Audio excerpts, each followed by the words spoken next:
Hey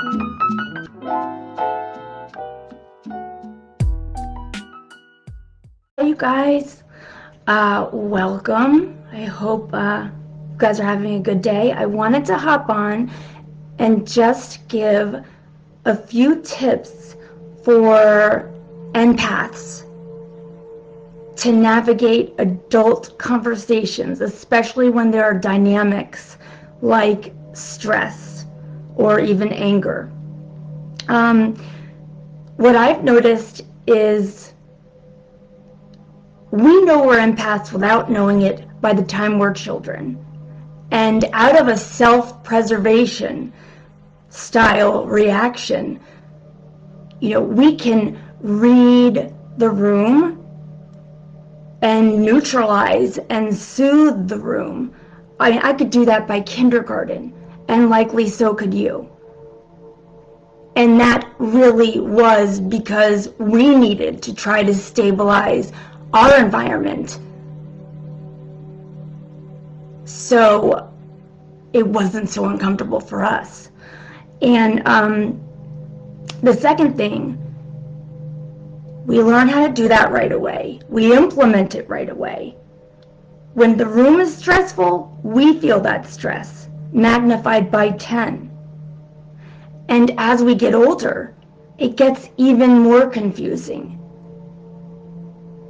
You start realizing that people might be speaking to you. They might be saying one thing, but you are intuiting a whole bunch of other things. And a lot of times, they don't match. Hi, Sandra. And the word I like to use for this is incongruence. So often, when people are talking to each other, they're keeping it at a light level, let's say, and they're not wanting to delve into something deeper. There's so many circumstances in which an empath may look like they're just in a conversation with one person, but that empath is actually fielding so much more honest and deeper communication than that other person is even aware of. And a lot of times, if we don't know we're empaths, we can kind of get a reputation for being too sensitive. There's an example. But it's really because we're receiving, 5 extra layers of honesty that is incongruent with whatever's being said or whatever's being written. So, as an adult, I know for myself, on the spectrum of speaking up, I come in from the side of having to force myself to speak up. I've been fearful my whole life and intentionally kind of pretzeled myself away. I did not want people to find out about my abilities, or they would cast me out. That had been my experience. So I had to unmute myself over a period of years, and it was hard. Now you might be coming in from the opposite direction, where you're like ready, fire, aim.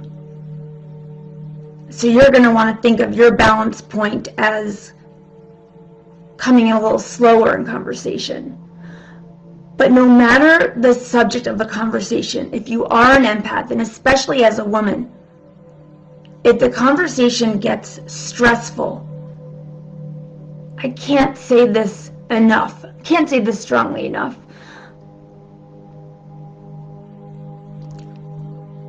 There is rarely, for example, a question that requires an immediate answer.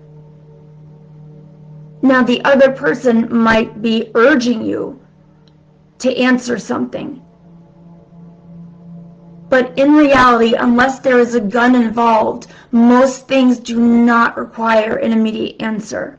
And if you are one of these empaths where you can get emotionally overwhelmed in a moment of stress like this, that's not when you're going to want to answer that question.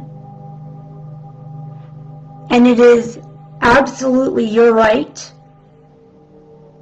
to take as much time as you need. And that could mean a pause in your speaking, or it could mean saying something like, I'm not sure yet, or I don't really know how to think about this yet. I'm not quite sure how I feel about it yet.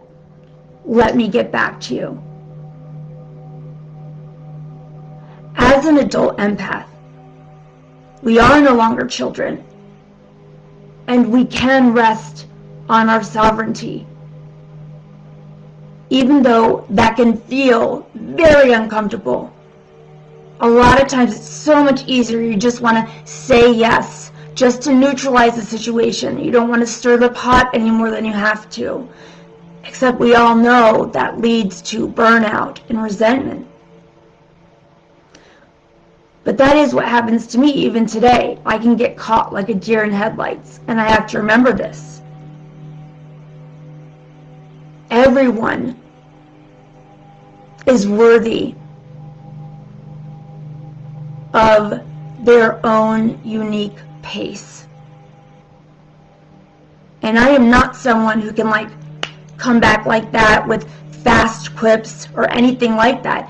It actually usually takes me some amount of time to even identify what feeling I'm having.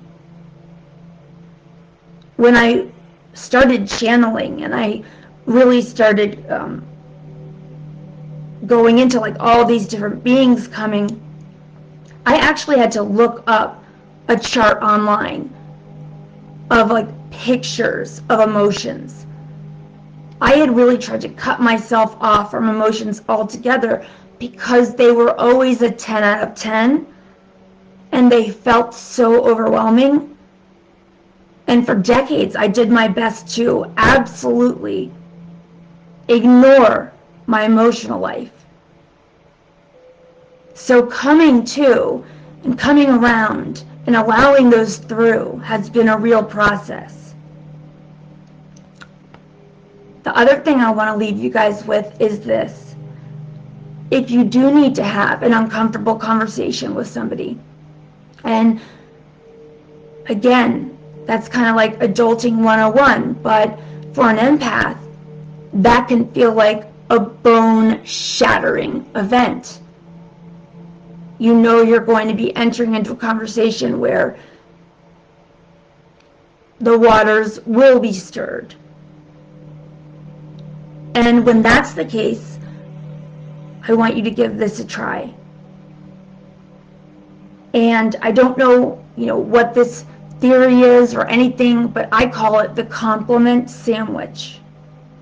So when you need to say something that you know may in any way upset the other person, well, first you want to check your motives, right? You want to make sure that okay, yes, this needs to be said, it needs to be said now, and it needs to be said by me.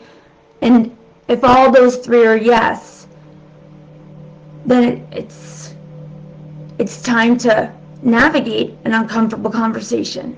And this is a great way to do that. You start by saying something genuinely positive about the person. And that's the key.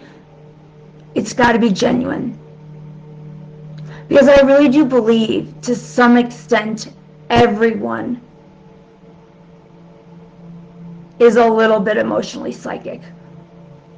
Everyone's got their own working BS meter. You know what I mean?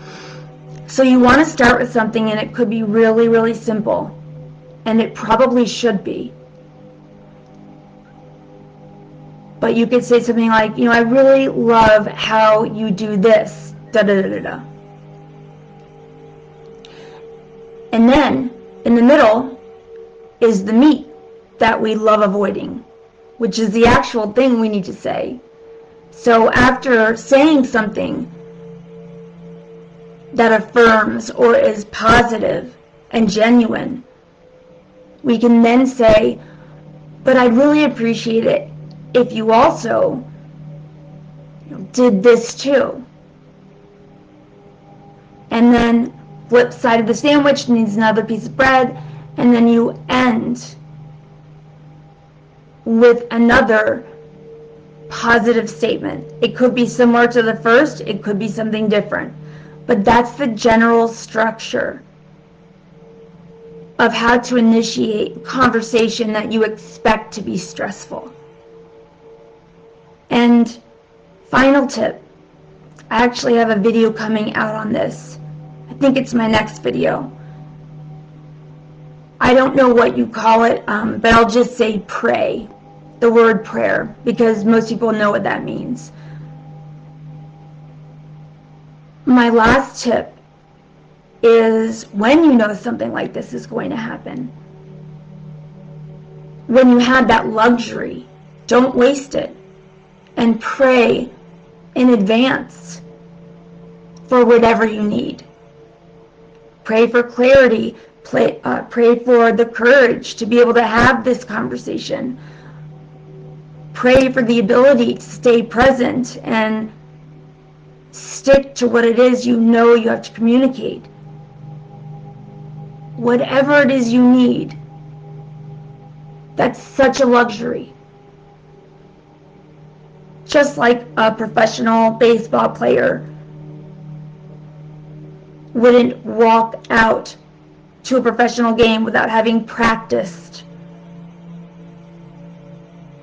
beforehand for years of his life even. We can treat prayer in the same way. It doesn't only have to be a real-time foxhole, oh crap, get me out of this situation prayer. We can pray in advance for some future event or some future happening that we already know we are going to want guidance for or assistance with. So those are just a couple of tips. I hope they help. Try them out, and I would love to hear in the comments if you guys did try them and what worked best for you. So love you guys. Hope to see you soon.